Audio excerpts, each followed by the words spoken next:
बिस्मिल्लाहिर्रहमानिर्रहीम। अस्सलाम वालेकुम नाज़रीन, आप देख रहे हैं प्रोग्राम सिटी एट 10 और मैं हूं आपकी मेज़बान अना यूसुफ। उम्मीद है आप ठीक ठाक होंगे। दुआ भी ये है कि अल्लाह ताला सबके लिए आसानियां पैदा करे, सबकी मुश्किलात हल करे, दूसरों के लिए आसानी पैदा करे। अगर आप अपनी ज़िंदगी को आसान बनाना चाहते हैं, हम प्रोग्राम के आगाज़ की तरफ चलेंगे, ख़बरों से आगाज़ करेंगे और इसके साथ साथ 11 बजे वाले सेगमेंट में आपकी बर्थडेज भी विश करेंगे, हमारे मेहमान भी हमें ज्वाइन करेंगे। लेकिन सबसे पहले पहली खबर की तरफ आना है। हमारे सीनियर रिपोर्टर्स आमिर रजा खान साहब और वकास अहमद मौजूद हैं। अस्सलाम वालेकुम। वालेकुम अस्सलाम। बहुत बहुत शुक्रिया। पहली खबर की तरफ आएंगे।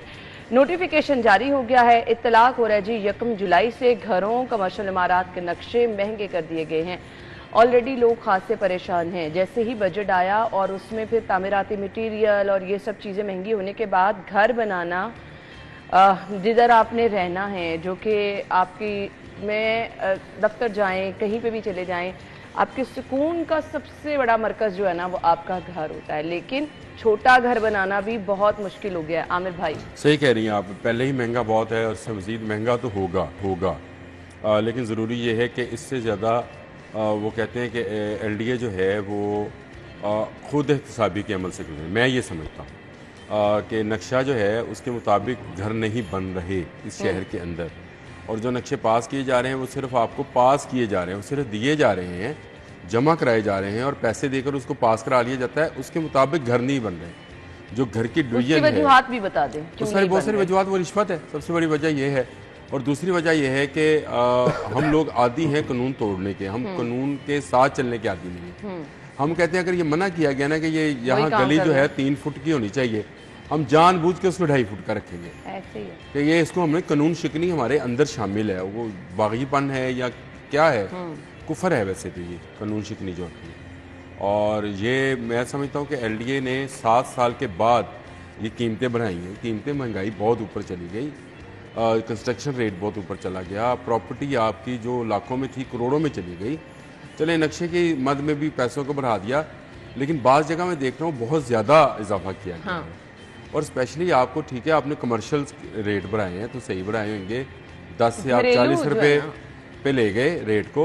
लेकिन जो घरेलू हैं, जो छोटे घर हैं, उसका आपने उसको डिफाइन नहीं किया है कि आपको चाहिए ये था कि जो 3 मरले वाले घर हैं, जो 2.5 मरले, 3 मरले से लेकर नीचे तक 1 मरले वाले घर भी हैं लाहौर के अंदर, उनको आप एग्जेम्प्ट करते हैं इसमें। और फिर जो कमर्शियल बिल्डिंग्स बनती हैं जिनमें आप फ्लैट्स बनाते हैं, चाहे उसमें 1 मरले 2 मरले के फ्लैट होता है, उनके आप जितने मर्जी रेट रखें, क्योंकि वो कमर्शियली बने और कमर्शियली उसको फरोख्त किया जाएगा और उसका बेहतर नक्शा होना ज़रूरी भी है। फिर आपने अपने जो बाय लॉज हैं उनको तो तब्दील नहीं किया, आपने रेट बढ़ाया सिर्फ। हमें ज़रूरत इस वक्त किस चीज़ की थी? हमें ज़रूरत इस चीज़ की थी कि चाहे आपका 3 मरले का घर है, चाहे आपका 5 है, 10 है, कनाल है, 2 कनाल है, 8 कनाल है, 10 कनाल, अल्लाह करे आपकी 100 कनाल की जगह हो, आप उस पर कितने पौधे लगाएंगे? ये देखें, ये एक बुनियादी बात थी जिसको मैंने पहले भी एक दफा आमिर भाई, ये उनका सब्जेक्ट नहीं है। ऑनेस्टली स्पीकिंग, है। आप जितना मर्जी याद करा लें, जो उनका सब्जेक्ट था, जो उनका काम था, वो उन्होंने कर दिया। ये उनका सब्जेक्ट है, ये नक्शे का ही सब्जेक्ट है कि आपके नक्शे के अंदर ये चीज शामिल है या नहीं शामिल है। आपने चाहे गमले के ग्रीन एरिया क्यों ना रखा है बाहर गेट के साथ, आपने रखा है कि नहीं रखा? देखिए, ये सब्जेक्ट अगर हम नहीं शामिल करेंगे तो फिर आप आने वाले प्रोग्राम्स में आप मुझे स्मोक पे बात ना कीजिएगा, क्योंकि आप इस पर इंटरेस्टेड नहीं है। मैं ये नहीं कह रही, आपका पॉइंट बिल्कुल ठीक है, लेकिन उनकी प्रायोरिटी की बात हो रही है ना। आप LDA की बात कर रहे हैं, तो मैंने आपसे कहा इनको जो घर बनाने वाले लोग हैं उनको रियायत देनी चाहिए और 3 मरले से नीचे वाले को रियायत देनी चाहिए। बेशक देनी चाहिए, लेकिन ये होगा नहीं। उनको रियायत नहीं दी जाएगी, उनके लिए मजीद इसके बाद तंगी कैसे पैदा की जाएगी? नक्शा पास हो गया, चक्कर कितनी टीमें लगाना शुरू कर देती हैं? जरा पहले ये बताएं आप जो सर्विसेज ज़िले गवर्नमेंट और LDA मुहैया कर रही है आपको, आप उससे मुतमईन है? नहीं है ना, मुतमईन? सवाल ही नहीं पैदा होता। और इन फ्यूचर कोई ऐसा कोई जादू उनके पास है नहीं है कि वो अपने आप को खुद एहतसाबी के अमल से गुजार के और चीज़ें बेहतर कर देंगे? कौन करता है? गवर्नमेंट की एक पॉलिसी है कि टैक्स बढ़ाते जाने हैं, टैक्स बढ़ाते जाने हैं। भाई हम ये कहते हैं कि आप ये फीसें, ये टैक्स सर्विसेज के इवज लेते हैं, आप सर्विसेज के इवज आप लेते हैं, आपकी सर्विसेज 0 है, टैक्स आपके 100+ है। ठीक है, आमिर भाई अभी बात कर रहे थे कि मकान के साइज़ के हिसाब से होना चाहिए। मेरा ख्याल है कि अगर जिस तरह गवर्नमेंट पूरे शहर के लोगों को सेम फैसिलिटीज प्रोवाइड नहीं कर सकती ना, तो फिर वो एक जैसी फीस और एक जैसे चार्जेस कैसे ले सकती है? आप दुनिया भर में नहीं होते वैसे, ये तो वादी गलत है। आप मुझे लंदन, मैं लंदन बता देता हूँ आपको। क्या सर? कि लंदन के जो आपका शहर का एरिया है वहाँ पे टैक्सेस हो रहे हैं, जो उसका सबर्बन एरिया वहाँ पे हो रहा है ना, है मैं तो यही कह रहा हूँ। और इसके अलावा ये आप बात देखें, मैं ये कहता हूँ कि आप सही कह रहे हैं कि जितनी फैसिलिटीज़ देते हैं उतनी आप कम से कम उतने पैसे लें, जितनी ये दे रहे हैं उसको भी हमें एक्नॉलेज करना चाहिए। मैं ये नहीं कहता हूँ कि बिल्कुल गलत, मैंने तो कहा रिश्वत लेकर आप नक्शे पास करेंगे तो फिर यही होएगा जो शहर के साथ इस वक्त हुआ है। इस वक्त तो कौन सा भी सिलसिला रुक जा रहा है, मुझे ये बताएं ना। अभी भी तो आप जाके देखें अंदरून सारा आपने उसको कमर्शियल कर दिया, आपने उस वो तो आपने सासा डिक्लेयर किया है ना, काफी सासा आपने डिक्लेयर किया हुआ है ना आपने। अभी भी जाएं, अभी भी 10-12 बिल्डिंग कंस्ट्रक्शन हो रही हैं, वो क्या इनको पता नहीं है? तो गवर्नमेंट का मकसद सिर्फ ये है कि बस पैसे लेते जाओ और रात को कंस्ट्रक्शन करवाते जाएं। बेसिकली तो टैक्स तो इनसे निकालने चाहिए, जिन लोगों ने जो ऑफिसर्स और जो सियासी लोग नुमाइंदे और अफसरान पैसे लेकर कंस्ट्रक्शन करवाते हैं और उसका खमियाजा फिर एक रूल निकलता है, वो आम पब्लिक को भुगतना पड़ता है। और ये होता भी ऐसे ही है ना, ये फीसों वाला मैटर जो है ये उसी का होता है जिसका 5-10 मरले का घर है, जो बड़ा है जिनकी प्रॉब्लम नहीं है। उस वो जो बड़ा है ना वो अपने घर के बाहर ना अपने सिक्योरिटी वाले बैरियर रखता है भाई, वो बाय लॉज उसके ये है ना कि उसका सब कुछ उस हदूद के अंदर होना चाहिए। वहाँ पे ना तो एलडीए की कुछ कर सकता है ना जिसका गवर्नमेंट कुछ कर सकती है। आप बाहर अपने घर के रखें तो एलडीए वाले उठा के ले जाते हैं। तो सर्विसेज दें तो लोग खुद की जितनी सोसाइटियां के नक्शे के मुताबिक बनी हुई है। चलिए ये पूछ लेते हैं। सही कह रहे हैं, अपनी सोसाइटी है जो अच्छा चले वो एक माजी का हम कहते हैं चले जी देखें जो आपने कर लिया वो तो आप सही नहीं कर सकते यार। आज अगर आप डिसाइड कर लें, अगर जिस दिन आपने ये बताया था हाँ तो फिर यही है कि मैंने पैसे बनाने हैं। अच्छा फिर देखें ना, आप कहते हैं कि जी हमने पब्लिक से फीस बढ़ाने के मद में पैसे रेवेन्यू ज्यादा करने हैं सर्विसेज देने के लिए, और ये जितने सरकारी दफातर हैं including LDA, DC office, commissioner office, इनके हर साल इनके अखराजात जो है वो बढ़ जाते हैं।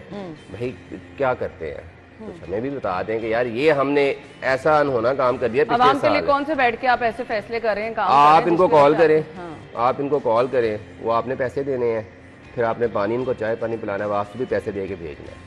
सही है, ठीक है। तो फीस तो वैसे भी ले लेते हैं। अलबत्ता ये लोगों के लिए बड़ा मसला है। मसले तो बेशुमार है, अभी आने ही आने हैं। मैं तो अभी और खबरें पढ़ रहा था। नहीं इनका तो एक स्टाइल है, ये पहले कमर्शियल किसी रोड पे भी है ना, ये कमर्शियल दुकानें बनने देते हैं, प्लाजे बनने देते हैं, मार्केटें बनने देते हैं, बाद में कहते हैं जी इसको अब कमर्शियलाइजेशन की तरफ हम लेके जा रहे हैं, बन जाती है ना उसके बाद। अच्छा ये इनका ये तरीका कार है। आपने एक जेली सोसाइटी बनने दी, लोगों को आबाद होने दिया, फिर आप कहते हैं जी इतने लोग आबाद है क्या उजाड़ दें इनको, लिहाजा आए बैठ के ना इसकी आप फीस अदा करें और वो रास्ता निकाला है। हमारे मुल्क में सारा करने का सबसे बेहतर तरीका ये आपका कोई टाउन प्लानर, मेरा नहीं ख्याल कि अरबपति से छोटे लेवल का बात, टाउन प्लानर की बात कर रहा हूँ। आप टाउन प्लानिंग में चले जाएं, हमारे भी एक जाने वाले थे, वो माशाल्लाह फैमिली से भाग गए हुए बाहर और अरबों करोड़ों रुपये बनता है यहाँ पे तो उनका उन्होंने बहुत सारी सोसाइटी लाहौर के अंदर ऐसी कटवाई। मेरे जानने वाले इसलिए कि मैं जर्नलिस्ट था और उन दिनों में रिपोर्टिंग किया करता था, तो मेरे एक दोस्त के वो जानने वाले थे, तो मुझे इत्तेफाक हुआ, मैंने अपना घर बनाना था एयरलाइन में, उनके पास जाने का इत्तेफाक हुआ क्योंकि नक्शा पास कराना होता है, सिफारिश चाहिए थी। उस वक्त ये 1 विंडो भी नहीं होती, खैर 1 विंडो की एक अलग कहानी। वहाँ उनके पास में जाता था और वो बाद में पता चला कि वो पहले उन्होंने अपनी फैमिली किसी तरीके से यहाँ से शिफ्ट कराई और फिर अगली हुकूमत जैसे ही आई वो जहाज़ में बैठे और बाहर चले गए क्योंकि उनके पास कैनेडियन नेशनैलिटी थी, उन्होंने ले रखी थी और वहाँ पे इन्वेस्टमेंट की हुई थी और उसकी बेस पे उन्होंने नेशनैलिटी ले रखी थी। बाहर के माशाल्लाह यहाँ पे सारी चीज़ें अपनी बेच के वो इस वक्त अरबपति खरबपति होंगे, कहीं बार में बैठे इंजॉय कर रहे होंगे लाइफ को। और इसी तरह के आप, मैं कहता हूँ अभी भी टाउन प्लानर्स हैं, आपके इंजीनियर्स हैं, आपके टीपा के इंजीनियर, इनके सासे देखे कैसे बढ़े। अच्छा उसमें आप इनके सासे देखे। ब्रेक का काफी देर से कहा जा रहा है, हम ब्रेक ले लेते हैं, ब्रेक के बाद आएंगे अपनी अगली खबर की तरफ। स्टे विद अस।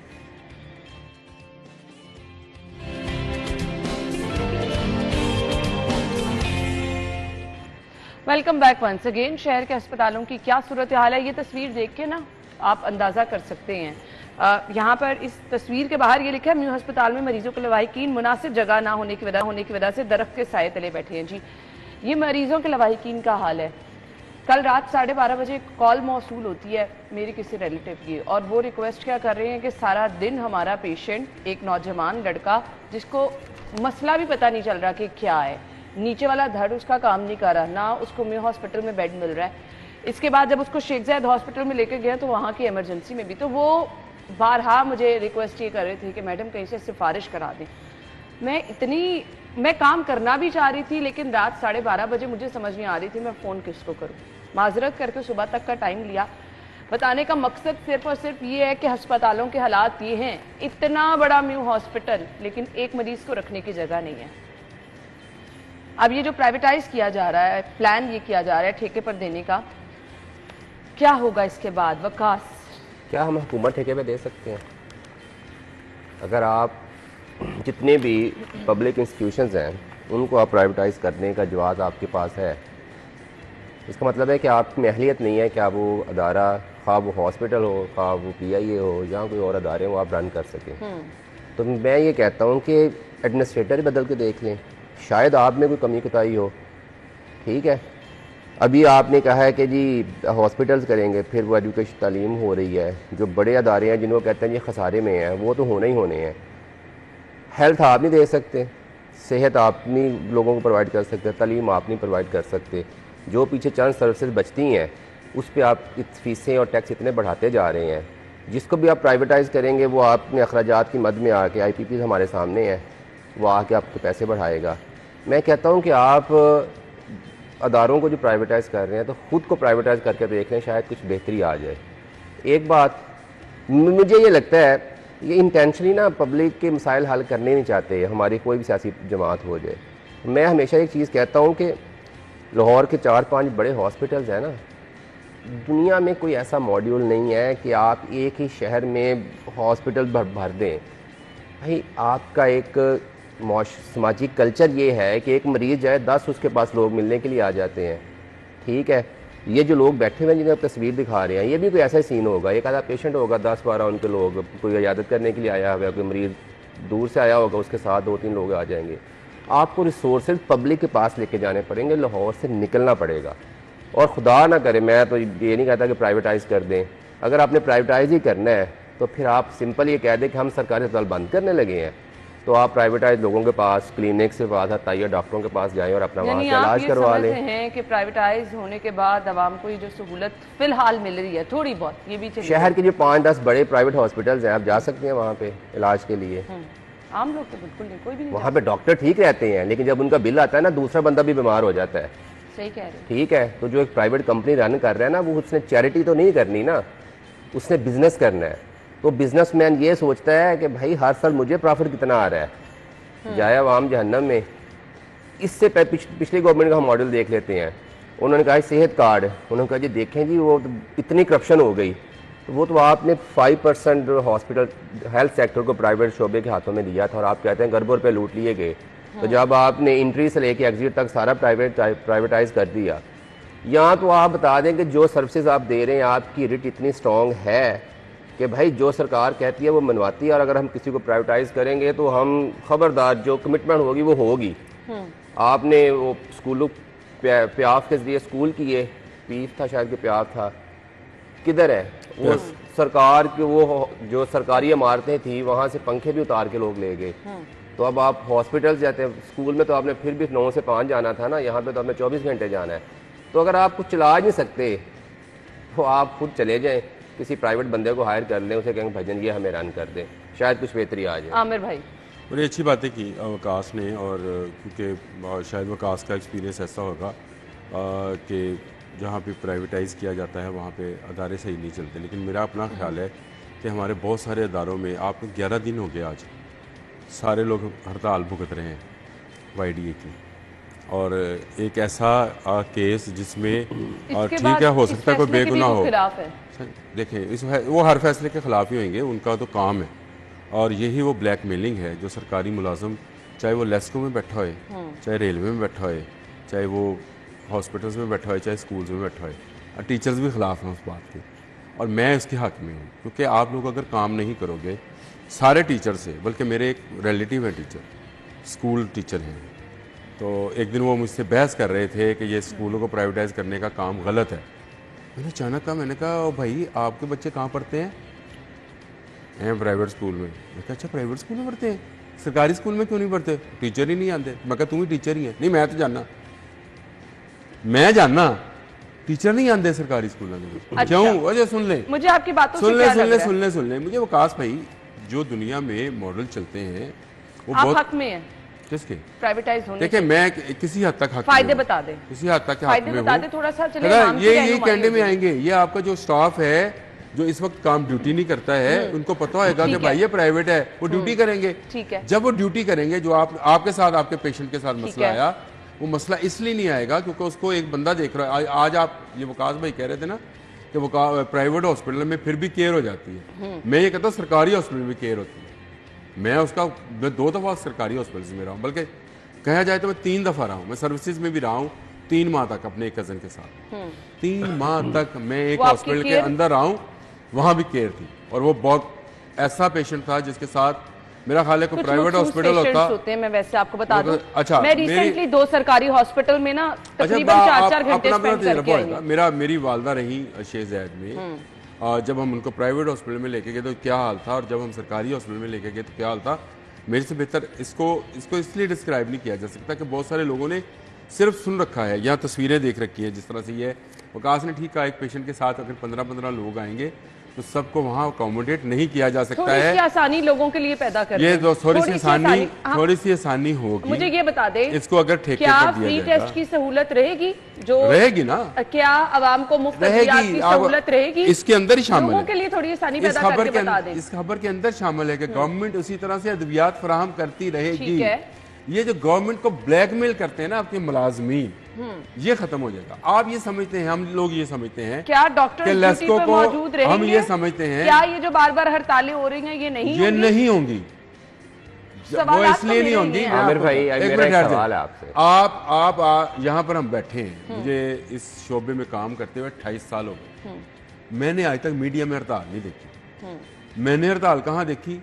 जब ये सरकारी मीडिया था, मसलन अमरोज था, पाकिस्तान टाइम था, ये अखबारात सरकारी थे, मशरक था, ये कौमियाली के भट्टो साहब के दौर में, वहाँ पे ना सिर्फ स्ट्राइक होती थी, जलसे होते थे, वहाँ पे वो जैली मुर्दे बनाकर तो वो उनके जुलूस निकाले जाते थे। एक स्टाइल होता है। जब से वो प्राइवेट हुआ, सारे ये प्राइवेट हुए, मैंने आज तक ये हड़ताल नहीं जी देखी। आप मुझे अगर हड़ताल आपने देखी है, आपने अपने सिटी न्यूज़ नेटवर्क में, आपने बाकी चैनल में मुझे किसी जगह हड़ताल देखी? आपने मुझे चीज बता दें, आप ये कहते हैं। मसला ये है यहाँ पे सरकारी मुलाजम काम नहीं करना चाहता। वकास भाई आप जो मर्जी इस पे दलील देते हैं, नहीं करना चाहता। लोग काम करने के लिए सरकारी काम करा लेंगे तो वही कराएंगे, और कोई करा नहीं सकता इनसे काम। हाजिरी यकीनी होगी, हाजिरी यकीनी होगी, सफाई यकीनी होगी, क्यों नहीं होगी? ठीक हो जाएंगी, सब कुछ ठीक हो जाए। जब जिसने चलाना है उसको पता है मेरे पास आना है लोगों ने। मैं कहता हूँ कि आपने एक एक्सपेरिमेंट किया स्कूलों पे, आप पैफ वाला। हाँ जी, क्या बना है उसका? पैफ बहुत अच्छा काम कर रहा है। क्या बहुत अच्छा काम कर रहा है। अब तो हम मजीद लेके जा रहे हैं सरकारी स्कूल। आप तो आमिर भाई पता नहीं आप रहते हैं, एक मिनट आमिर भाई आप पता नहीं कहाँ रहते हैं। किस सरकारी स्कूल की हालत बेहतर है? नहीं, आपको ख्याल से डीपीएस की हालत बेहतर नहीं है? उसका तो नाम ही ना आमिर भाई। आमिर भाई सरकारी नहीं, गैर सरकारी है। आमिर भाई गैर सरकारी है। नहीं आमिर भाई मुझे ये बताएं, सरकारी है। ये हमेशा उन स्कूलों में रहा है। मैंने एक स्कूल का नाम लिया है, आप लोग साथ ही कहते हैं नाम ना लें। हालत दिखाई थी पायलट स्कूल की हालत। अब आज जाकर पायलट स्कूल की हालत अब देखिए। किसके बाद हुआ था? नहीं हुआ। अच्छा वो आपने जिन 2 स्कूलों का नाम दिया है, क्या ये प्राइवेटाइज है? सेमी गवर्नमेंट टाइप है। ये जब कायम हुए तब ये सेमी गवर्नमेंट। मैं बता देता हूँ, ये सेमी गवर्नमेंट है, इसलिए मैं भी यही बात कर रहा हूँ। ये जो होगा ना, जो आप समझते हैं कि किसी प्राइवेट मालिक को दे दिया जाएगा, ये सेमी गवर्नमेंट ही रहेंगे, लेकिन इन पर इनकी चीजें जो है डिफरेंट लागू होंगी। ये सरकारी मुलाजिम काम नहीं करता, उसको प्राइवेटाइज सरकार के दमाद होकर सरकारी मुलाजिम नहीं। यंग डॉक्टर्स का क्या बनेगा? वकास एक मिनट, ये प्राइवेटाइज जोर डाल करेगा, फारग हो जाएगा। कैसे आप ये जो, और दूसरी बात जो तो पूरे का पूरा आपकी माफिया, मुझे आमिर भाई एक सेकंड, यही माफिया था निगरान हुकूमत में, एक दफा बाहर निकलने की कोशिश की थी मुर्गे। आमिर भाई एक मिनट गुजारिश सुन ले, गुजारिश सुन ले, ये जो आप जिस माफिया की बात कर रहे हैं ना, करके देख लेते, जिस माफिया की आप बात कर रहे हैं कि यंग डॉक्टर्स हो गए, ठीक है, और ट्रेड यूनियंस का आपने जिक्र किया है। ट्रेड यूनियन जो थी ना, ये बनी थी भट्टो के दौर में, और तब इसलिए जरूरत थी कि तब एक्सप्लॉयटेशन बहुत ज्यादा हो रही थी। पिछले 50 साल में आपकी एक्सप्लॉयटेशन बहुत ज्यादा होती थी मजदूर की ना, तो आपने वर्कर के हुकूक के लिए तबाह कर दिया मुल्क को, मईशत को तबाह कर दिया। आज आप अंबानी और टाटा और बिरला की बातें करते हैं, वहां पे कौन सी प्राइवेटाइजेशन हुई? ब्रेक ले लेते हैं, मामला सुलझाने की कोशिश।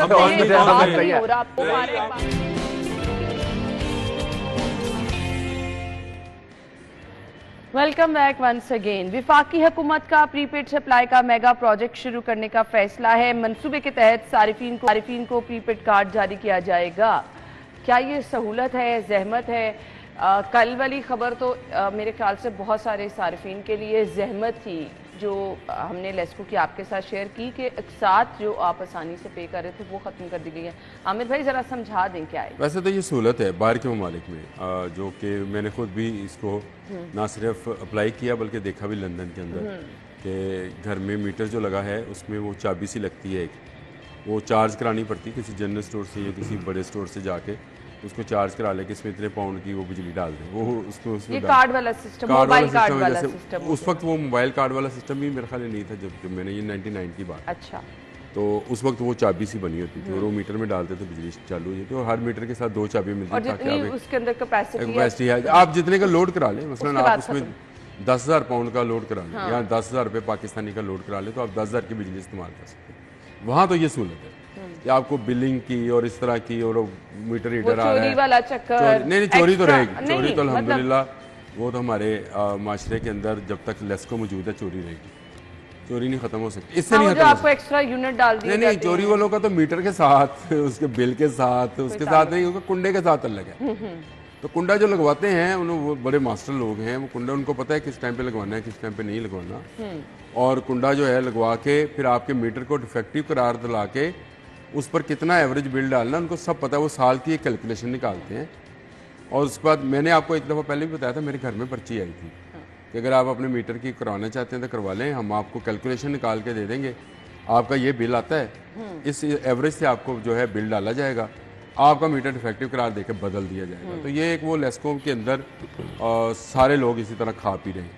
वो कुंडे वाला काम इससे ख़त्म नहीं होगा। तो नेपरा ने एक तजवीज़ दी है, और इसमें जो रेट दिया है वो मुझे ज़रा तंग किया था। कल मैंने शायद सिपरा साहब को फ़ोन भी किया था, उन्होंने कहा ये अभी तजवीज़ है। मैंने कहा यार ये क्या कमर्शियल और घरेलू सार्फिन को एक ही रेट होएगा, और क्या ये इसमें वो जो टाइमिंग्स होती हैं कि रात 11 बजे के बाद इतना, 7 बजे के बाद इतना होएगा, 11 बजे के बाद इतना होएगा, नहीं, ये फ्लैट रेट होएगा, सारा दिन में यही रहेगा, तो फिर ये आसानी तो ये तो आसानी तो नहीं। मैंने कहा यार इसमें 100 यूनिट वाला, 200 यूनिट वाला जो अभी स्लैब सिस्टम है वो रहेगा, कहता है नहीं। तो मैं कहा वो तो मारे के गरीब, जिनको अभी 22 रुपये में या 18 रुपये में मिल रहा है, 11 रुपये में मिल रहा है, उन बेचारों को तो ये 43 रुपये में मिलेगा, 43 से 40 रुपये। कहता है तजवीज़ यही है। तो मैंने कहा ये तो बहुत गलत तजवीज़ है। और दूसरा फिर इसकी श्योरिटी क्या है कि जो आप कार्ड रीलोड करेंगे वो कार्ड कैसे होएगा, कोई उसका कोई मैकेनिज़्म है? अभी तक कोई मैकेनिज़्म नहीं, अभी मेरा तजवीज़ तक की हद तक है। लेकिन मैं इस हक में हूँ कि आप ये मीटर रीडर से और इस बाकी चीज़ों से जान छुड़ाएं, लेकिन सबसे ज़्यादा ज़रूरी जो है वो जो कुंडे और ओवर बिलिंग है उससे निजात किसी तरीके से हासिल करें। उस पर FIA को मुतहरिक होना मेरे ख्याल से अब जो आसाइशी होती है ना वो ज़रूरियात के बाद होती हैं। वापडा को, लेस्को, बाकी सब को ज़रूरत है अपनी ट्रांसमिशन लाइन बेहतर करने की, सप्लाई चेन बेहतर करने की। इस तरह के प्रोजेक्ट जो है ना ये टाइम पास के लिए और अफसरान को, वज़रा को दिखाने के लिए होते हैं।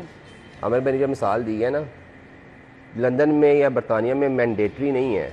गवर्नमेंट ने वो जो प्रीपेड बिलिंग वाला UK में जो प्रोजेक्ट स्टार्ट किया था वो ये था कि वो लोग जिनको गवर्नमेंट पैसे देती है या गवर्नमेंट के फंडिंग पे चलते हैं उनके लिए उन्होंने फिक्स कर दिया था कि आपका 20 पाउंड 30 पाउंड इलेक्ट्रिसिटी की मद में आपको मिलेगा।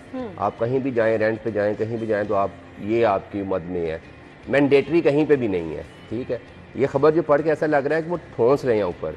अच्छा, उस पर अगली बात सुने ना, क्या लेस्को और या का वापडा इज़ कैपेबल कि वो प्रीपेड उसका जो चार्ज का सिस्टम है वो उसके पास है नहीं होगा, वो एक थर्ड पार्टी को हायर करेंगे, फिर वो प्राइवेटाइज करके वहाँ से भी कमीशन कराएंगे, चार्ज के टॉपअप करने का कमीशन होगा। ठीक है, इशू सिर्फ ये है जो बेसिक इश्यूज़ हैं कि आप अपना घर ठीक करें सबसे पहले, दूसरी बात यह है कि आपने जो सर्विसेज डिलीवरी है वो बेहतर करें, तीसरी चीज़ ये है कि आपको नहीं पता, जो अमर भाई ने जिस तरह से बिल्डिंग की बात की, ये जो फैक्ट्रियाँ हैं, बड़े बड़े जो सोसाइटियाँ प्राइवेट, ये जो चोरी करती हैं, जो महीने में करोड़ों रुपए की बिजली चोरी करती हैं, क्या वो आपको पता नहीं है? करती नहीं, करवाई जाती है वो, पता है ना, पता है ना यार। अगर आप उसको आप नहीं पकड़ रहे और सिर्फ खानापुरी करने के लिए आप झूठी FIR दे रहे हैं, मैं इस चीज़ का गवाह हूँ।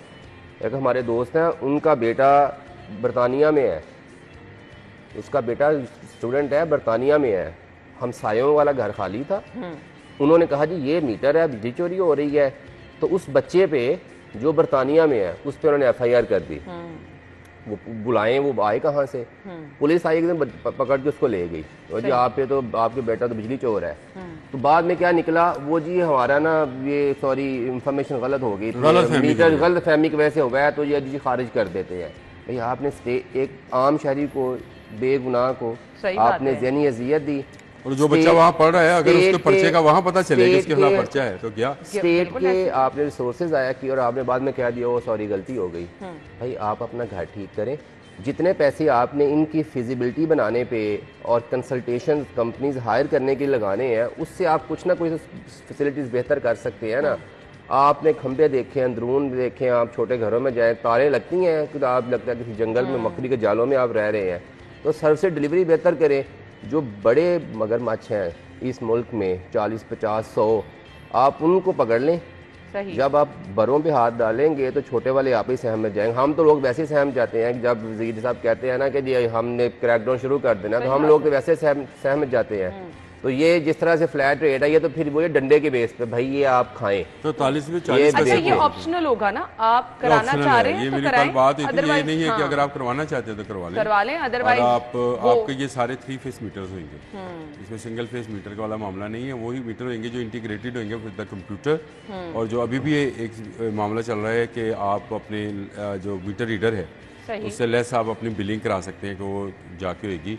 और दूसरा मेरा ख्याल है कार्ड सिस्टम से ये किसी सेलुलर कंपनी से रब्ता करेंगे, मेरा ख्याल है, तो उसको इंटरनेट करेंगे, इंटीग्रेटेड करेंगे। बट वही बात इसकी है कि ये हम ऊपर से सुखी बॉर्डर लगवाने की बात करते हैं, जो कोर इश्यूज हैं, या गर्मी ज्यादा है तब बिजली नहीं है, बारिश हो जाए तब बिजली नहीं है, आंधी चले तब बिजली नहीं, और जब आप मतलब कोई मौसम बना हो तो क्या आप कहते हैं जी सर्दी और धुंध की वजह से बिजली नहीं, तो आपके पास अपना सिस्टम जो है उसको अपग्रेड करने की जरूरत है। पिछले दिनों एक सोलर का लोगों में ना बड़ा तेजी से रुझान आया, बजाय इसके कि आप लोगों को इनकरेज करके लोगों को फ्री कंसल्टेशन दें कि ऐसे लगाएं ये बेहतर है, आपने लोगों की हौसला शिकनी की, आपने लोगों की हौसला शिकनी की, यानी कि आपकी इंटेंशन ये है कि हमने चैन नहीं लेने देना। हम ब्रेक ले लेते हैं, ब्रेक के बाद वापस आएंगे जी।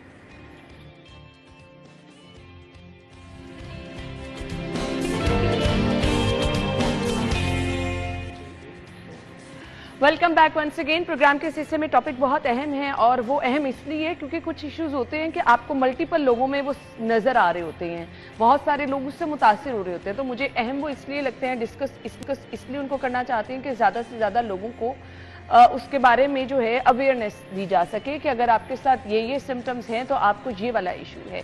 सो हमारे शो का मकसद भी यही होता है कि आपको टाइमली चीज़ बता दें ताकि आप इलाज की तरफ चले जाएं। हमेशा prevention is better than cure. So हमने आज भी प्रिवेंशन की बात करनी है, आज ही अवेयरनेस ही हमारा मकसद है। माइग्रेन, सम टाइम हम लोगों को देखते हैं कि लोग मुसलसल कहते हैं अच्छा जी दफ्तर गए थे, थक गए थे, काम किया बहुत ज़्यादा, स्कूल कॉलेज यूनिवर्सिटी से आए स्टूडेंट, सो कहते हैं कि जी सर दर्द है, रिलैक्स थोड़ा सा फील करेंगे, सोएंगे तो बेहतरी हो जाएगी। लेकिन कुछ लोग मेडिसिन खाने के बावजूद और रेस्ट करने के बावजूद मुसलसल एक शिकायत का शिकार रहते हैं कि सर के एक साइड पर उनको दर्द है, इसे शायद माइग्रेन कहा जाता है। सो हमारे आज के मेहमान इस पे बेहतरीन तरीके से रोशनी डालेंगे, लेकिन इसकी अलामात क्या हैं, इसका इलाज क्या है। बहुत सारे लोग कहते हैं कि जी अगर आपको तो ये मसला हो गया है तो अब तो थ्रू आउट ही चलेगा, तो क्या ये शुगर और ब्लड प्रेशर की तरह आपकी ज़िंदगी का हिस्सा बन जाता है? बहुत सारे लोग परेशान हो जाते हैं कि अब क्या होगा जी। इस तरह के जो हैं लोग, उनको परेशान होने की ज़रूरत नहीं, क्योंकि आज हम उनकी रहनुमाई करने जा रहे हैं। लेकिन एहतियात हर सूरत आपको करनी है। जो लोग नहीं शिकार, अल्लाह ताला सबको महफूज रखे, उनके लिए भी एहतियात डबल हो जाती है। हमारे आज के मेहमान जिन्होंने हमें ज्वाइन किया है, उनका तारुफ मैं कराना चाहूंगी। न्यूरोलॉजिस्ट हैं डॉक्टर मोहम्मद इस्माइल खालिद यूसुफ साहब ने हमें ज्वाइन किया है, उनको वेलकम कहेंगे। अस्सलाम वालेकुम। थैंक यू सो मच, आपके वक्त का बहुत बहुत शुक्रिया। जून का महीना स्पेसिफिक है माइग्रेन से आगाही के हवाले से, कितना ज़रूरी है इसको डिस्कस करना, लोगों को इसके बारे में बताना? जी, अस्सलाम वालेकुम to the whole team and thank you for having me. बहुत बहुत शुक्रिया कि आपने इस इम्पॉर्टेंट मसले पे मुझे मदऊ किया और हम इस पे बात करेंगे। आपने जैसे कहा कि जून आगाही का महीना है, ये एक ऐसी मर्ज़ है जिसकी डिफरेंट अलामात हैं, लेकिन ये बहुत कॉमन है, बहुत अहम भी और कॉमन भी है। पूरी दुनिया में इस वक्त मोर देन 1 बिलियन, 1 अरब से ज़्यादा लोग इस मर्ज़ में मुब्तला हैं, और इसीलिए आप समझ लें कि एवरी 1 in 7 पर्सन, हर एक 7वां पर्सन इस मर्ज़ में मुब्तला है। ये एक फॉर्म ऑफ माजूरी भी है, दुनिया की सेकंड मोस्ट कॉमन माजूरी में भी आया जाता है, क्योंकि सिर्फ माजूरी का ये मतलब नहीं कि खुदा न खास्ता आपका कोई लिम्ब काम कर रहा है कि नहीं कर रहा। अच्छा, नॉर्मली क्या होता है कि जो चीज़ हम सुनते हैं ना मल्टीपल लोगों में, हम रिलैक्स भी हो जाते हैं, अच्छा फलां को भी है, फलां को भी, तो ये तो कोई मसला ही नहीं है। बिल्कुल आप सही कह रही हैं, और इसीलिए इस पर रोशनी जिस तरह आप लोग डाल रहे हैं, डालना इतना ही इम्पॉर्टेंट है।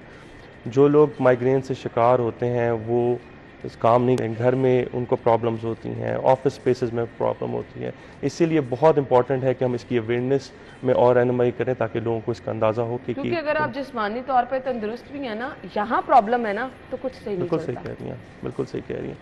तो माइग्रेन जिस तरह आपने बताया कि एक मर्ज़ है जिसका डायरेक्टली रिलेशन दिमाग से है, इसकी डिफरेंट अलामात हैं। सबसे अहम और ख़ास अलामत तो सर दर्द है, और माइग्रेन को इसलिए दर्द शकीका भी कहा जाता है उर्दू के अंदर। लेकिन इसकी तशखीस के लिए ज़रूरी है कि हम इसकी सारी अलामात को इकट्ठे देखा जाए। सही। जो और दूसरी अलामात हैं उसमें मतली महसूस करना, उल्टी आना, और दो जो ख़ास हैं उसमें है कि रोशनी से हसासियत और ऊंची आवाज़ से हसासियत। ये जब सारी इसको हम कॉन्स्टलेशन और इकट्ठे करते हैं तो फिर हम माइग्रेन का डायग्नोसिस बना सकते हैं। ठीक है। जिस तरह आपने सही कहा कि ज़्यादातर लोगों में ये आधे सर की बीमारी भी कहा जाता है, लेकिन ये 60 to 70% लोगों में होता है, बाकी 30 to 40% में दोनों साइड्स पे हो सकता है। और ख़ास तौर पे बच्चों में तो ज़्यादातर जो हम देखते हैं वो दोनों साइड्स पे ही देखते हैं। अच्छा, मुझे ये बता दीजिएगा डॉक्टर साहब, क्या इसका हमारी आईसेट से भी कोई ताल्लुक है?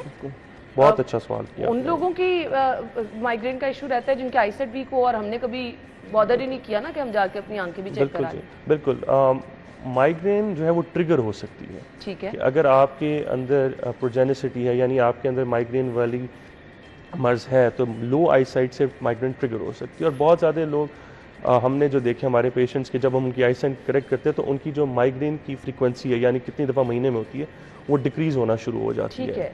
तो बड़ा ज़रूरी है कि आपको अगर सर दर्द हो रहा है तो आप इन ट्रिगर्स के बारे में हम बहुत बात करेंगे, इनको कंट्रोल में रखें। ब्रेक के बाद आपको ज्वाइन करेंगे।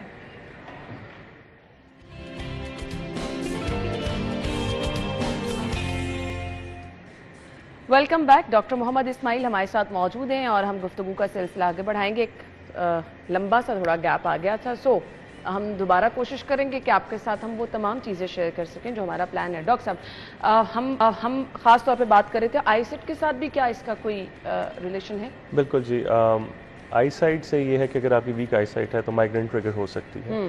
दूसरी है कि अगर आईसाइट आपकी वीक है तो उससे इटसेल्फ एक हेडेक जो है वो वीक आईसाइट की वजह से भी आ सकती है, जिसकी अलामात डिफरेंट है, लेकिन माइग्रेन डेफिनेटली वीक आईसाइट से ट्रिगर हो सकती है। और हमने ये देखना होता है कि एक पेशेंट जो आया है माइग्रेन की नहीं के साथ, उसकी आईसाइट ठीक है नहीं। ठीक है, अलामात तो आपने बता दी थी, क्या माइग्रेन की भी स्टेजेस होती हैं? बिल्कुल, ये भी अच्छा सवाल है। माइग्रेन की जी 4 स्टेजेस होती हैं।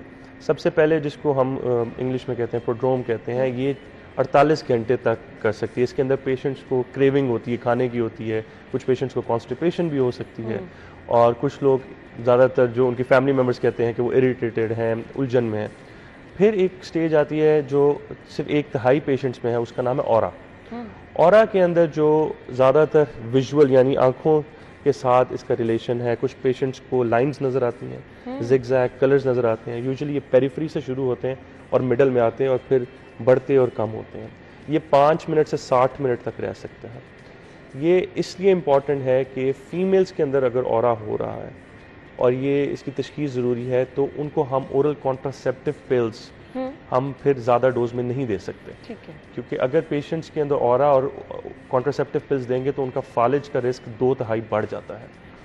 तो ये बड़ी एक इंपॉर्टेंट इन्फॉर्मेशन है जो गायनेकोलॉजिस्ट हमारे और जो न्यूरोलॉजिस्ट हैं वो फिर इकट्ठे पेशेंट्स करते हैं। फिर अटैक है जो हम सर दर्द की जो बीमारी आती है उसके अंदर, जिस तरह हमने बात की कि 2/3 लोगों में ये एक साइड पे होती है और बाकी में दोनों साइड पे होती है।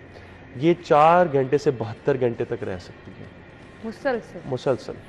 और इसीलिए इसका इलाज और तशख़ीस होना ज़रूरी है, क्योंकि अगर ये 72 घंटे से ज़्यादा चली जाए तो फिर आपको ये इमरजेंसी भी बन सकती है। आपने इसको तोड़ना है, ये लॉन्ग भी जा सकती है। ठीक है। और फिर आखिरी जो स्टेज है उसको हैंगओवर भी कहते हैं। उसमें पेशेंट्स कहते हैं कि हम फटीग फील कर रहे हैं, हम लोग अपनी एनर्जी लेस फील कर रहे हैं। तो ये 4 स्टेजेस में फिर ये ठीक है। अब आ जाए जी तशख़ीस की तरफ, जो सबसे मेरे ख्याल से बुनियादी और अहम मरहला होता है। मतलब आपने किसी भी चीज़ का इलाज कराने आपको पता होगा कि वो है क्या, फिर आप इलाज की तरफ जाएंगे। सो तशख़ीस कैसे होगी? तशख़ीस के लिए हमारे पास गाइडलाइंस है जी। ICHD-3 एक किताब है हमारी, हम उसकी तरफ जाते हैं।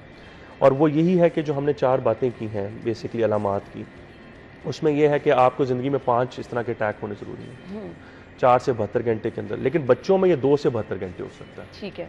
उसके अलावा ज़रूरी ये है कि इनमें से जो या मतली का आना या वॉमिटिंग या फिर हसासियत है, इनमें से 2 हों। और आपकी जो सर दर्द है वो इतनी हो कि डिसेबिलिटी की तरफ जाए कि आपको वो काम ना करने दें। तो उसमें फिर हम लोग इसको माइग्रेन की तरफ ही लेके जाते हैं। ठीक है। एक हेडेक होती है टेंशन हेडेक जी, एक्सक्यूज मी। उसके अंदर आपके अंदर इतनी डिसेबिलिटी नहीं होती, जो हम कहते हैं ना स्ट्रेस की होगी। वो 2 अरब लोगों को दुनिया में इस टाइम मुब्तला है उसमें। लेकिन उसके फ़र्क ये है कि उसमें मतली भी नहीं आती और उसमें वॉमिटिंग भी नहीं होती। सही। अब इसके इलाज की तरफ आ जाएं। जो मुतासर लोग हैं, क्या उनको परेशान होने की ज़रूरत है कि ये एक लॉन्ग प्रोसेस है, अब चलता रहेगा? मैंने डायबिटीज़ का जिक्र किया, हाई ब्लड प्रेशर का किया, ये वो बीमारियां हैं जो आपकी लाइफ लॉन्ग हैं। क्या माइग्रेन भी यही इसी टाइप की कोई बीमारी है? अनफॉर्चुनेटली हमारे पास का क्योर कोई नहीं, मुस्तकिल इलाज नहीं है। लेकिन हम इसके सिम्टम्स को ट्रीट करते हैं। काबिल इलाज है, ट्रीटेबल है, क्योरेबल नहीं है। ठीक है। उसके लिए हमने हर सिम्टम को उसी तरह ट्रीट, अगर आपको मतली आ रही है तो हमने मतली की दवाई देनी। ठीक है। लेकिन अब हम ऐसे एरा में हैं, हम ऐसे दौर में जहाँ माइग्रेन की स्पेसिफिक मेडिकेशंस आ चुकी हैं। ठीक है। तो हम उसको ट्रीट करते हैं, बिल्कुल काबिल इलाज है। बल्कि अब तो हम कोशिश ये करते हैं कि पेशेंट हमसे वो दवाइयाँ लें ताकि उनकी ज़िंदगी जो है वो बेहतर हो। और हमें कभी 2 से 3 दवाइयों का भी इकट्ठे कॉम्बिनेशन बनाना पड़ता है। ठीक है। और लोगों की life style and quality of life में बहुत फ़र्क आता है। उनके काम में एफिशिएंसी बढ़ जाती है, उनके घर में रिलेशनशिप्स बेहतर हो जाते हैं। तो बिल्कुल काबिल इलाज है। डॉक्टर की तशख़ीस इसीलिए ज़रूरी है कि अगर आपको सिम्टम्स हो रहे हैं आप जाएँ, बात करें ताकि आपको दवाइयाँ दें। ठीक है। टाइमली अगर आप दवाइयाँ शुरू कर देंगे तो बहुत हद तक इस पर काबू पाया जा सकता है। ब्रेक के बाद हम वापस आते हैं।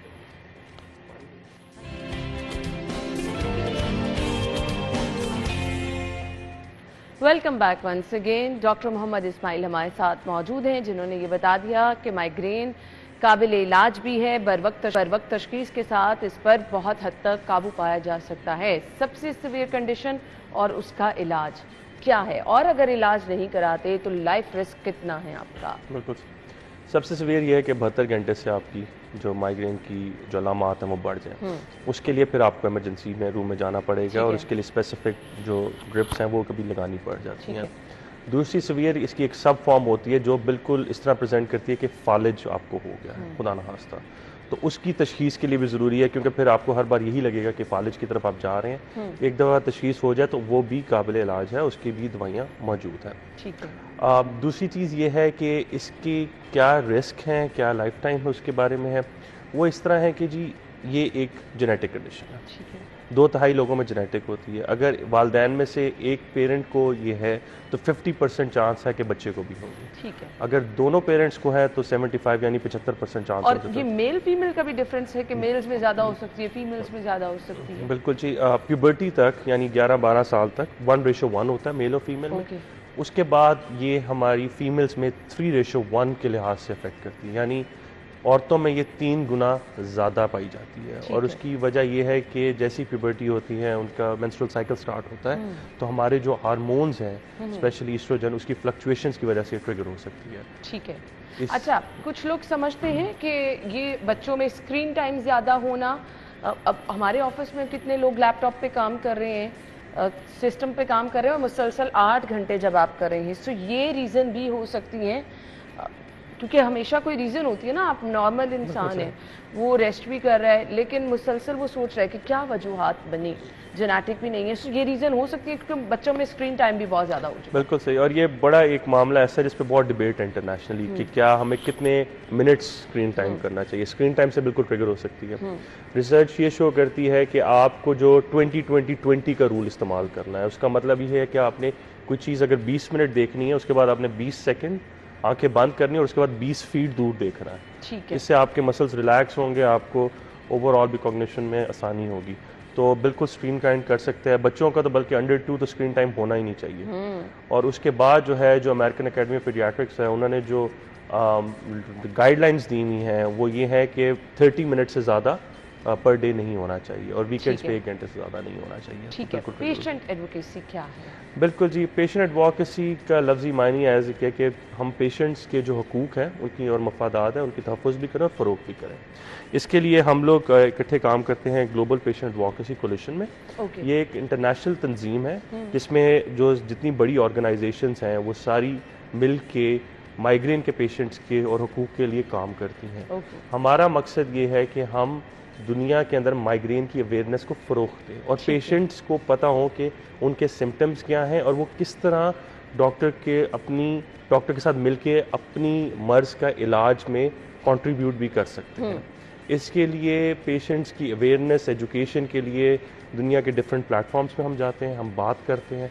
जिस तरह आपका ग्रेट प्लेटफॉर्म है, माशाल्लाह आपकी आउटरीच अच्छी है, तो इस तरह लोगों को पता चलेगा कि जी माइग्रेन का दर्द शकीका का इलाज क्या है, तशख़ीस क्या और किस उम्र में ये हो सकती है। ठीक है। एक और बहुत ज़रूरी क्वेश्चन मुझे ये लगता है, हम ना रिलेट करते हैं चीज़ों को। अच्छा, आपको ये सिम्टम्स थे, मुझे भी आजकल यही फील हो रहे हैं, सो आपने जो किया मैं भी वो करने लगी।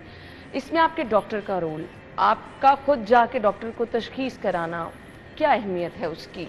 बहुत अहमियत है जी। इसी तरह बात से बात निकलती है, माइग्रेन कंटेजियस नहीं है, मतलब ये स्प्रेड एक पर्सन से दूसरे स्प्रेड तक नहीं हो सकती, लेकिन क्योंकि इतनी कॉमन है जिस तरह हम लोगों ने डिस्कस किया, और पाकिस्तान में जी फैक्ट्स डिफरेंट है। दुनिया में 15% माइग्रेन का रेट है, पाकिस्तान में 23% है जो डिफरेंट स्टडीज से आया है, यानी हर 5वां बंदा माइग्रेन का शिकार हो सकता है। और होता है ना, हम गैदरिंग्स में बैठते हैं, अच्छा आज तो मैं ऐसा फील कर रही हूँ, मुझे भी यही फील होता है। अब आपने इतनी सारी टाइप्स बता दी है माइग्रेन की, आई डोंट नो कि जो किसी को फील हो रहा है मेरी वो वाली टाइप है भी या नहीं है, बट हम वो ही मेडिसिन खाना शुरू कर देते हैं। बिल्कुल सही। और यही इंपॉर्टेंस है एजुकेशन की कि अगर आपको ये सिम्टम्स हो रहे हैं तो आप प्लीज़ अपनी तशख़ीस की तरफ जाएं और बात करें, इसके बारे में खुल के बात करें, कोई घबराने की बात नहीं है, क्योंकि अगेन ये माजूरी की तरफ जाती है। माइग्रेन दुनिया का सेकंड कॉमन कॉज है माजूरी की तरफ। अगर आप अपने काम पे, घर पे सही तरह तवज्जो नहीं दे पा रहे सर दर्द की वजह से और disability, it's probably migraine and you need to talk about it. आप इससे बात करें, इलाज की तरफ जाएं। और सबसे इंपॉर्टेंट चीज़ वो ये है कि लॉन्ग टर्म बच्चों में अगर ये हम लोग नहीं सही टाइम पे पकड़ेंगे, वो फिर क्रॉनिक हो जाएगी। ठीक है। बच्चों की एजुकेशन में अफेक्ट होगा, और ये इस वक्त दुनिया का सबसे कॉमन कॉज है स्कूल की एब्सेंटीज़म, यानी स्कूल की छुट्टियों की वजह से। सही। किसी साइकेट्रिस्ट से भी आपको काउंसलिंग करानी होती है, लोग ना डॉक्टर के पास नहीं जाते, साइकेट्रिस्ट के पास नहीं, कोई हमें पागल ना कहना शुरू कर दे। मुसलसल सरदर्द रहने से चिड़चिड़ापन आपकी तबीयत का हिस्सा बन जाता है, सो वो लोग कहते हैं ये तो पागल हो गया है। ये जी आपने बहुत अच्छा पॉइंट, मैं आपका शुक्रिया अदा करता हूँ, आपने ये पॉइंट किया। देखें जी, किसी साइकाइट्रिस्ट और साइकोलॉजिस्ट के पास जाना बिल्कुल टैबू नहीं है। जिस तरह आपकी फिजिकल वेलबींग है, इस तरह आपकी मेंटल वेलबींग है, स्पेशली बच्चों की। अगर आपको स्ट्रेस है, हेडेक्स है, आप प्लीज़ जाएं, बात करें। आप एक डॉक्टर के पास जा रहे हो, वो तशख़ीस करेगा, इलाज करेगा, और ये बहुत ज़रूरी है। चलिए जी, इसी नोट पे थैंक यू सो मच। मैं ये कह सकती हूँ कि हमने वो तमाम चीज़ें डिस्कस कर ली हैं जो आपके लिए बहुत ज़्यादा हेल्पफुल हो सकती हैं। Once again thank you so much, बहुत बहुत शुक्रिया जी। इसके साथ ही प्रोग्राम का वक्त पहुंचा इख्तिताम को। अपना ख्याल रखिए। अगर आपकी कल सालगिरह है, हमें पिक्चर से भिजवा दें, प्रोग्राम का हिस्सा बन जाए। इजाज़त दीजिए, अल्लाह हाफिज़।